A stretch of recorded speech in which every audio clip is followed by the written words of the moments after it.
Like, I'm sorry you've been here. Yeah, it was a wild season. It was a crazy season. So what can you share about next season? You know, there's an awful lot going on. We ended season 3 with sort of dispatching some of our villains, or seemingly dispatching them. Some of them will come back.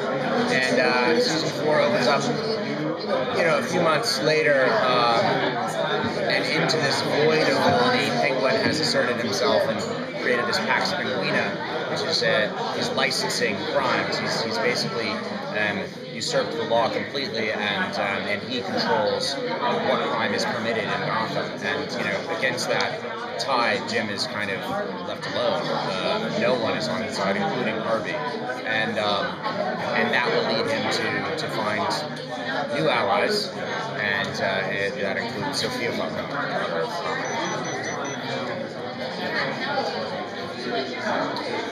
So what are you most excited about come season 4, and what can you tease a little bit about what this season might bring? Like, is there a certain narrative that you guys are going with this season? Yeah, I mean, as you can tell from sort of the poster, we are certainly leaning into Bruce becoming, you know, getting ever closer to his ultimate persona. In this particular instance,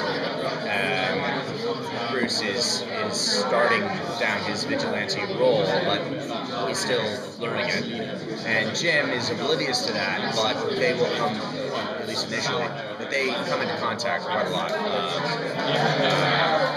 That contact, I think, serves to, you know, to bring us back to the fundamental sort of foundation of the show, which is their relationship from the pilot, and mark our progress, see how far we've come since season 1. So that's definitely a essential scene of season 4. A lot of relationships have changed dynamics over the show over the course. That's great. Over the period of all these seasons, especially Jim and Penguin's relationship. Right. And Penguin always kind of thought of Gordon as his buddy, even if they, you know, Jim didn't want him to be his buddy. But with the ending of season 3, it seems like Penguin has finally decided that Gordon is not his friend. Is that going to have implications in season 4? Can you talk about that a little bit? When we pick up 4, they are very much the loggerheads. Jim is really one of the few threats out there to Penguin, although Jim's been beaten down so much, I'm not even sure Penguin really, you know, how seriously he takes him. But they absolutely come in contact, and you know, as always on our show, Jim needs an opposing force. He needs someone to fight against. Every hero has to have a good villain, or in our case 20. So that'll be, you know, up front and center at the beginning of season 4. Now Jim, he is going into more of the vigilante stage, and he's always had a really high moral compass that has been slowly, the meter has been shifting. How much of the meter, will he still have that moral compass that he's going to try to continue down the road as a vigilante, or is it still going to shift that he's going to be willing to compromise a bit more to get what he wants to get done? He's always going to try. He's always going to.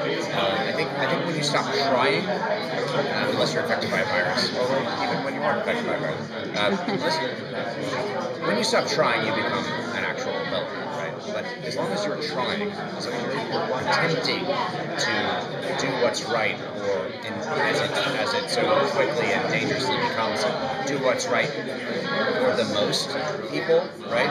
You're going to start doing little bad things to do a better good, a bigger good. That's where you start losing the true pure heroism, but our world has always been a world where heroes have to be good.